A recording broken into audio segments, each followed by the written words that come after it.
Let every go signal remind you that you do go farther with Signal gasoline. The Signal Oil Program. Signal Oil brings you another strange tale by the Whistler. Tonight, the story of a man who gambled with life and of the tale the dead man told.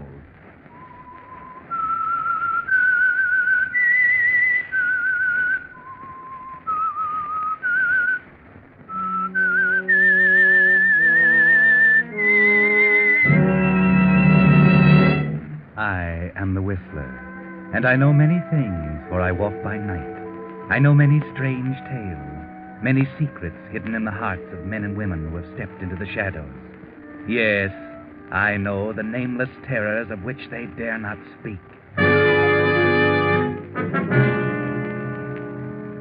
Before the Whistler brings you tonight's story, I want to pass along to you a few of the enthusiastic comments coming in from men in uniform to whom Signal Oil Company has been sending thousands of the exciting battleship games called Salvo, S-A-L-V-O.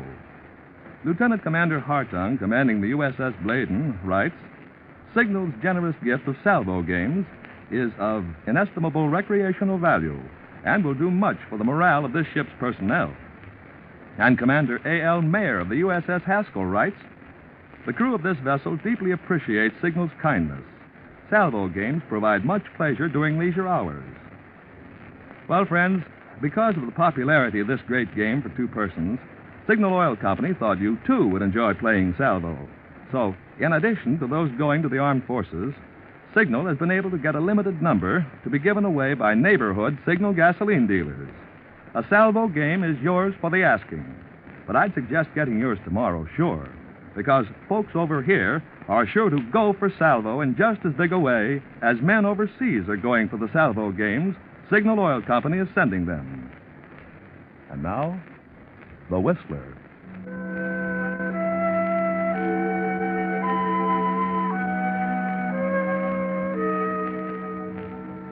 A driving rain slants down outside the Golden Pheasant nightclub. It drenches the streets, but it doesn't seem to dampen the gaiety of the crowd inside. Yes, it's a gay crowd, happy and carefree, which just goes to prove once again that all that glitters is not gold. A couple detach themselves, make the short dash from door to curb, and climb into a car. They seem far from carefree. I can't understand it. It's only 11 o'clock. How come you're tired already? Oh, I'm not tired. Just want to go home. Okay, so we're going home. Darling. What? Don't be angry with me. Oh, I'm not. How can I be angry with you? Sandra... You're so sweet. So understanding. Well, I don't understand this.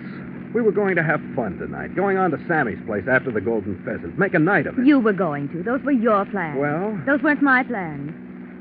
And you know, sweetheart, that we always do what I want to do. Is that so? Mm-hmm. You know, sweetheart, that I can make you do anything I want you to do.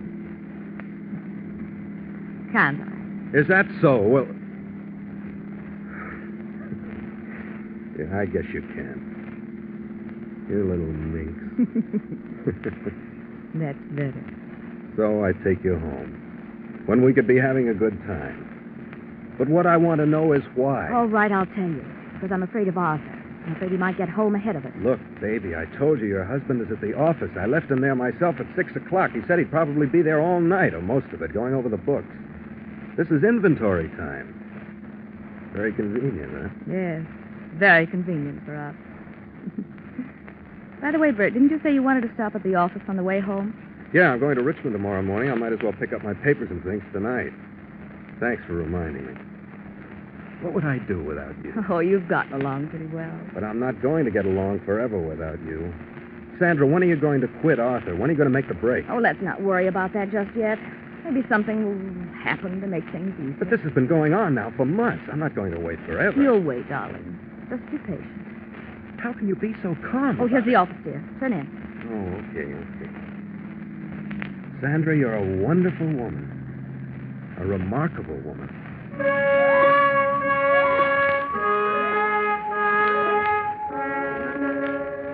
Yes, Bert Williams, Sandra's a remarkable woman. So remarkable that you're risking everything to be near her. Your friendship for Arthur, her husband. Your business partnership with him. Your reputation. None of them matter if you can just persuade Sandra to leave Arthur for you. But it's going to take a little more time, it seems. I'll just be a minute. I'm coming with you. But, Sandra... You're not going to leave me out here in the rain on this dark street alone? No, but listen, Sandra. Arthur's up there. He might hear us and come out. Oh, he won't see me, I'll promise you. Oh, all right, then. Come on.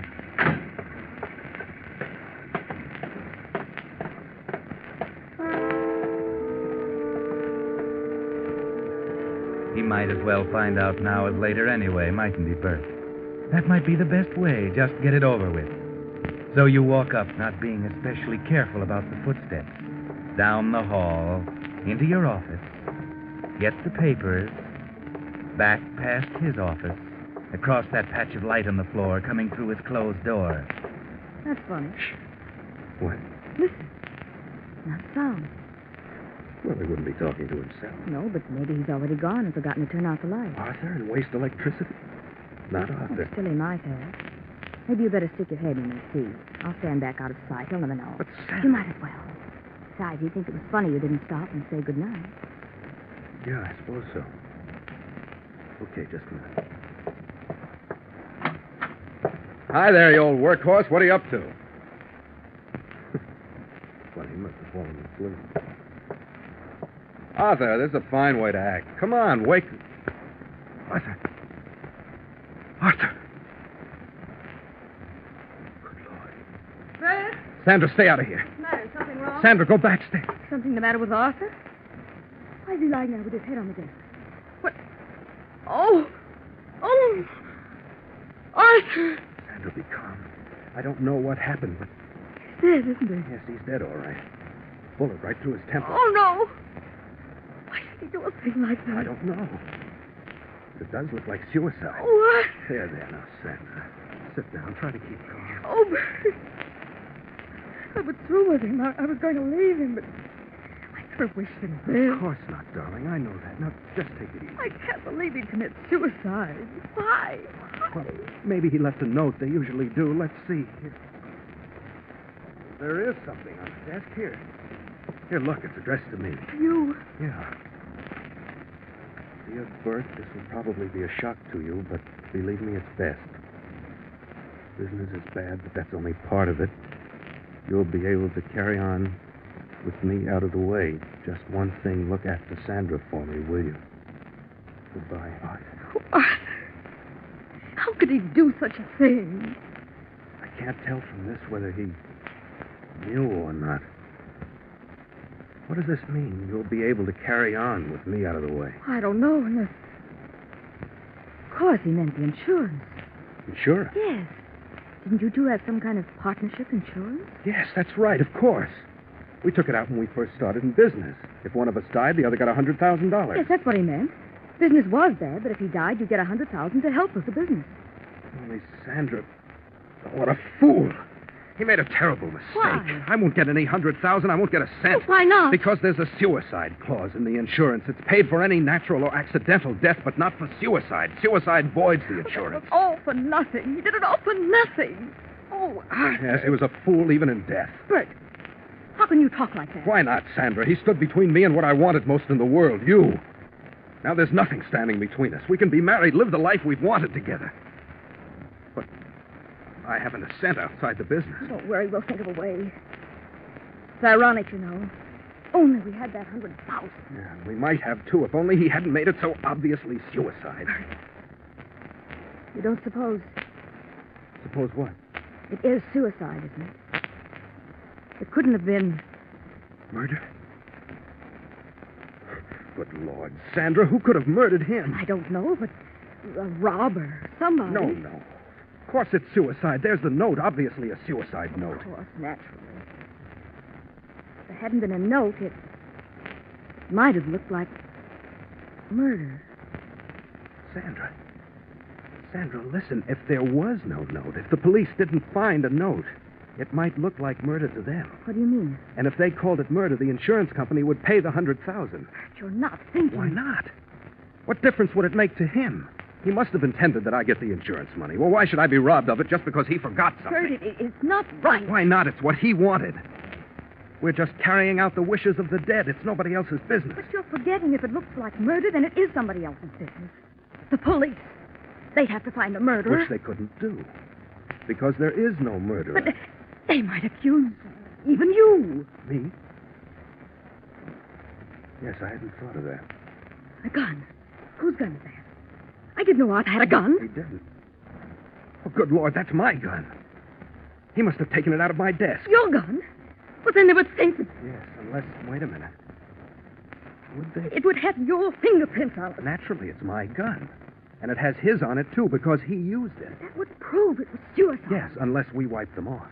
And put mine back on. The murderer would wipe his off anyway. But it would be natural for mine to be there. Yes, that's right, of course. But they still might say you killed him for the insurance. They might say that, but... Look, Sandra, I have a perfect alibi. I was with you. We've been at the Golden Pheasant all evening since 7:30. Plenty of people saw us there. Now, wait a minute, please. Think a minute more. I wouldn't want anything to happen to you now. Darling, don't worry. It's simple. They couldn't possibly convict me, even if they did decide I did it. Now, don't worry. Everything's going to be all right. I'll just wipe the prints off with my scarf. Then grip the gun there. Wipe it again, but not too well, so some of my prints will be left on. Now I drop it carelessly on the floor. Now the note. Just touch a match to it. There goes the evidence. Just a pile of ashes in the ashtray. Couldn't they get you by destroying evidence? Not if they don't know it ever existed, and how can they? Only you and I know. But if they find the ashes in the ashtray, won't they examine them or something? But they won't find them. Because now we dump the ashtray out the window and scatter the ashes to the four winds. There, that does it. Now we're all set. Oh, darling, I hope so. I'm scared. Don't be, baby. It'll be simple. Just leave it to me. And you better cry a little more, so you'll be properly tear-stained when the police get here. Police? Sure. That's the next step. Hello, operator. Get me the police station. Yes, the homicide division.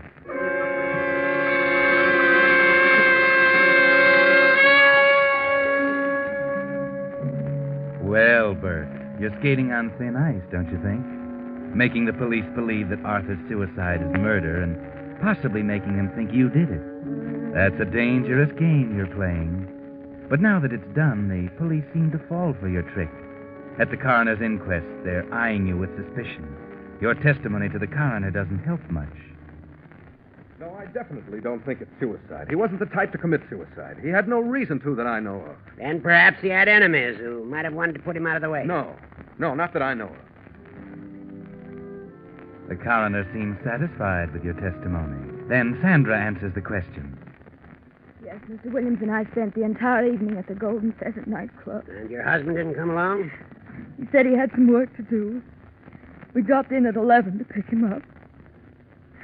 That's when we found him. Did your husband ever speak of taking his life? Was he despondent? Oh, no. Never. Mrs. Albers, do you think your husband committed suicide? I feel sure that if he were to do such a thing, he would at least have left me a note. Some explanation. But he didn't. Therefore, I can't believe he took his own life. That went over big, didn't it, Bert? That practically clinched it. They can't call it suicide now. Sandra convinced them. But just to add another link, there's the police officer to add his testimony. The bullet entered the right temple on a 250-degree angle. That is, slightly from the rear and moving forward. Powder burns on the skin indicated that the gun was not held directly to the head, but several inches from it, perhaps 3 or 4. In your estimation, Captain, could it have been possible for the dead man to have fired the fatal shot himself? Well, yes, possible, but it would have been an awkward position.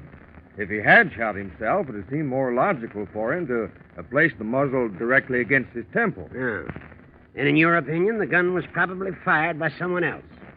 Someone who came up from behind him, perhaps. Well, that'd only be an opinion. It might not have been. It could have been either. Well, Bert, there's a break for you. A break you hadn't counted on. Arthur was very obliging. You can see him right now, deciding to hold the gun away from his head. No doubt he wanted to avoid unnecessary unpleasantness. He was so fastidious. Well, offer up a few thanks, Bert, because that did it. The coroner's jury has reached its verdict.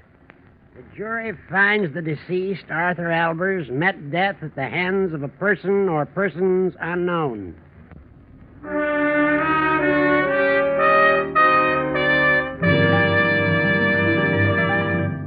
You are listening to the Signal Oil program. Let every go signal remind you that you do go farther with Signal gasoline.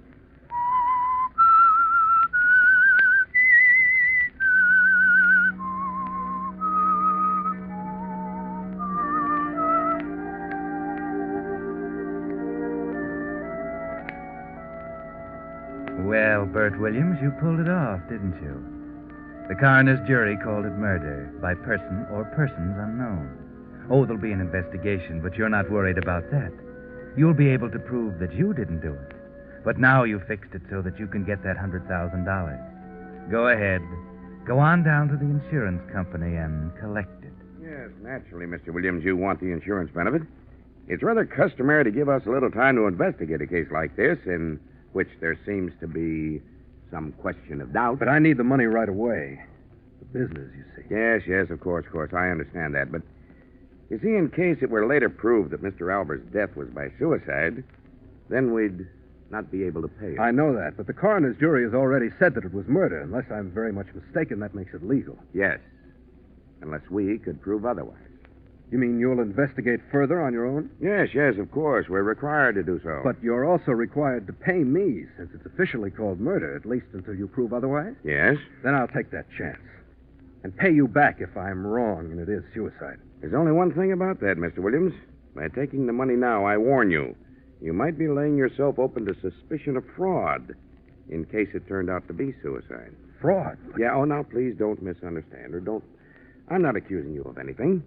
I only warn you that the courts might view your action as suspicious. I'm suggesting that it might be better to wait, let the decision be final before you collect your benefit. I'll take the chance. I want the money now. Very well, Mr. Williams. As you wish.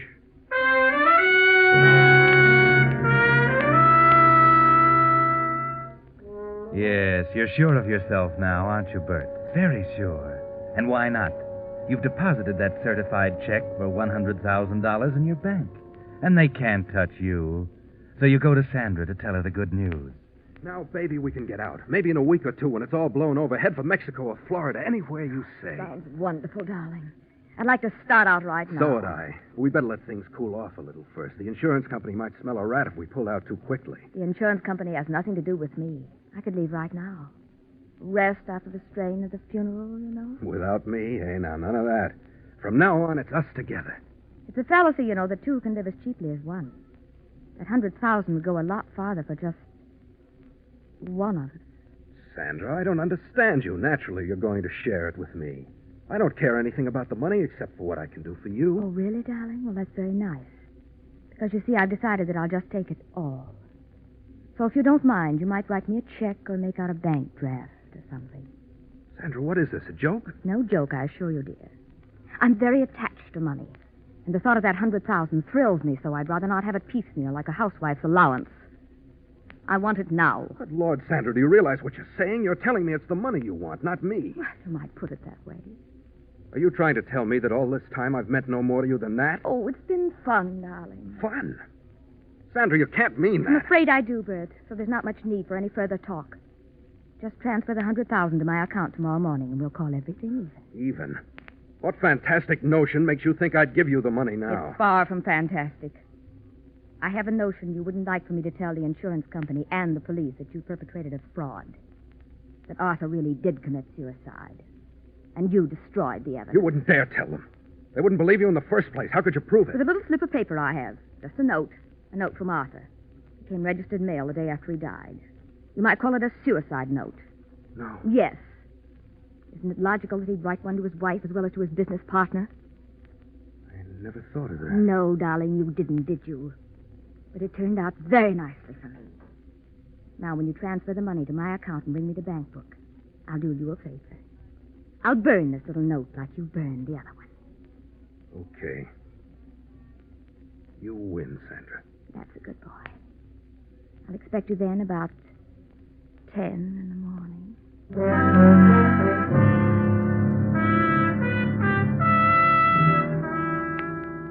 Well, Bert, that's what you might call poetic justice. Well, poetic anyway. You really got taken, didn't you? But there's nothing to be done about it. She has you on a spot. And so you'll have to go down, transfer that $100,000 to her account, and bring her the deposit slip. You watch her burn the note and destroy the ashes, and now you're even. Thanks, darling. Someday, Sandra, you'll pay for this. Someday you'll get what you deserve. Perhaps, who knows? But in the meantime, I'll be so comfortable. Thanks to you. Yes, she rubbed it in, didn't she, Bert? And you go back to your apartment smarting under her words.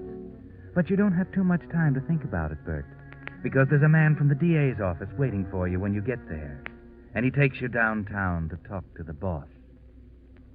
Just a couple of questions I want to ask you, Mr. Williams, just to clear up a few points. All right, anything I can do. First, a minor point. Did either you or Mrs. Albers smoke while you were in Albers' office before the police arrived? No. No, I'm sure we didn't. Mm-hmm. All right. Now, you say you were with Mrs. Albers all evening. Yes, we went to the Golden Pheasant nightclub for dinner and dancing. What time did you arrive there? Well, rather early, about 7:30, I'd say. And where were you before that? Well, I was at the office till about 6. Then I went to my apartment to dress, I suppose. I can't really remember. Mrs. Albers was not with you then? No, I picked her up about 7:15. Why? Well, you see, Mr. Williams, the autopsy proves that Albers was killed between 6 and 7. Oh, I thought... You thought what? I thought it was probably later, that's all. Is that so? No, it was definitely between 6 and 7, or just a short time after you say you left the office. And you were not with Mrs. Albers until 7:30. An hour later. Why, no, I was at the apartment, but... Well, I'm sure I can prove that. The elevator boy would have seen me. And the maid, I have a maid. She testified that I was there. Mr. Williams, I'm not questioning where you were. You're not under suspicion for Albers' death. I'm not? No, of course not. You never were. You see, from the very beginning, we had a pretty clear line on the real murderer. What do you mean? The ashtray was the first clue. You see, it was a little strange that a man working late at night hadn't piled up an ashtray full of cigarette butts. The ashtray had been used, but there were no butts left in it. It hadn't been dumped into the wastebasket, so we got a little suspicious. We found that it had been dumped out the window. Out the window? Yes. And among the cigarette butts that we found was one especially that interested us. It was smudged with lipstick. This naturally led us to think of a woman. A woman? Not one... No, not one of the office employees, because we found that the janitress had cleaned that ashtray about 6. After all but Mr. Albers had left for the day. And you told us that Mrs. Albers didn't smoke when you two came in later that night. Yes, that's right. Mm-hmm. That meant that there was a woman there about the time Albers died. So we began looking around, and we got the main clue from the dead man's lips. From the... Yes. You might almost say he told us. You see, on his lip was a smudge of lipstick. That told us that indeed there had been a woman there, and she had been someone known intimately enough to kiss him, and incidentally to stand behind him without arousing his suspicion, from where she placed the gun to his head and fired. But that might have been his wife's lipstick. Yes, it might, mightn't it? But, I mean, it could have been there all day, ever since she kissed him goodbye that morning. It's possible, but not probable. He'd have seen it and wiped it off, or it would have worn off. But anyway, the next clue pointed in the same direction. Your prints on the gun had been smudged with some kind of fabric, not a handkerchief. We decided it could have been gloves worn by the murderer. Not leather gloves, but cloth gloves like a woman wears. Now, what woman might know where you kept your gun, be in the habit of kissing Albers, and so on? Only one, since Albers was the kind of a man he was. His wife. You mean you're charging Sandra with the murder? Yes. You clinched it with what you just told me. What do you mean? You told me the truth. that you didn't pick Sandra Albers up until 7:15. She slipped. She told me you picked her up shortly after 6, at exactly the time she was killing her husband. No, she didn't do it. You're making a terrible mistake. I know she didn't do it. How do you know, Mr. Williams? Because Arthur Albers committed suicide. Oh, come now, Williams. He did. There was a note, a suicide note. What happened to it? I burned it. I burned it so it would look like murder and I'd get the insurance money. Mr. Williams, I know how you feel about Mrs. Albers, and I know you're trying to protect her. But I warn you, she's not worth lying for. She's going to be prosecuted for the murder of her husband, and she's going to be convicted. Nothing you say can help her.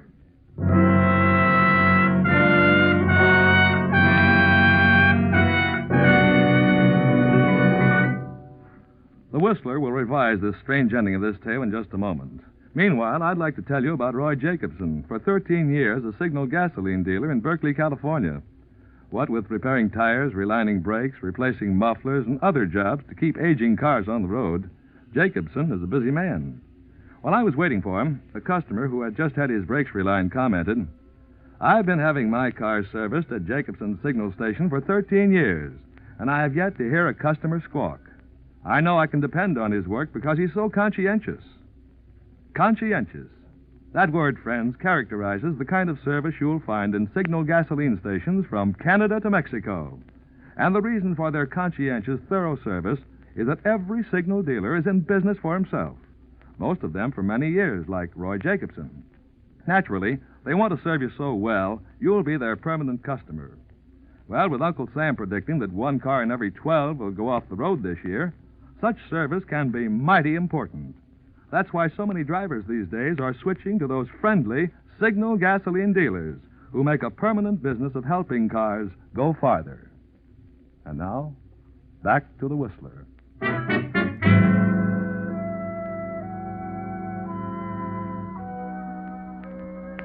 Well, the district attorney was right. He did convict Sandra Albers for the murder of her husband. All through the trial, Bert Williams kept trying to explain the clues they brought in, kept protesting Sandra's innocence, but it was no use. Nobody believed him. And when she died, something happened to him. He said he'd murdered her, that ghosts haunted him, that he heard her calling to him. His friends decided his mind had snapped and they had him put away. Too bad. No need for it at all. No. Because what Bert didn't know was that Sandra really had killed her husband. Yes, the district attorney was right. And Bert, who had started out to make it look like he had committed a murder he hadn't, ended up in a madhouse because he thought he had committed one that he hadn't. Funny, isn't it?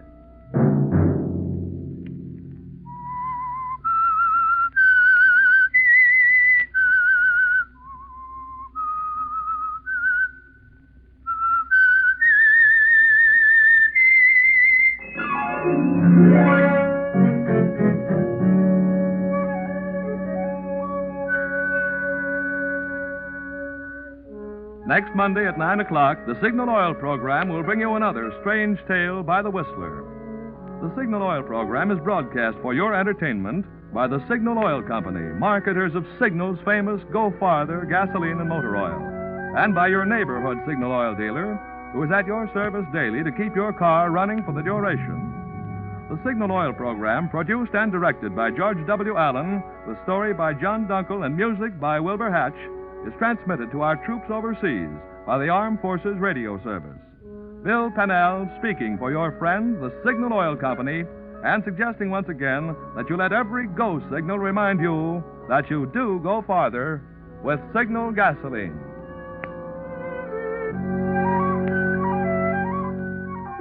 This is CBS, the Columbia Broadcasting System.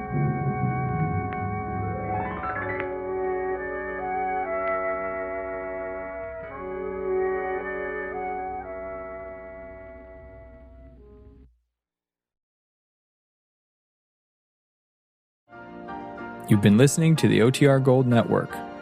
Find more classic radio at otrgold.com.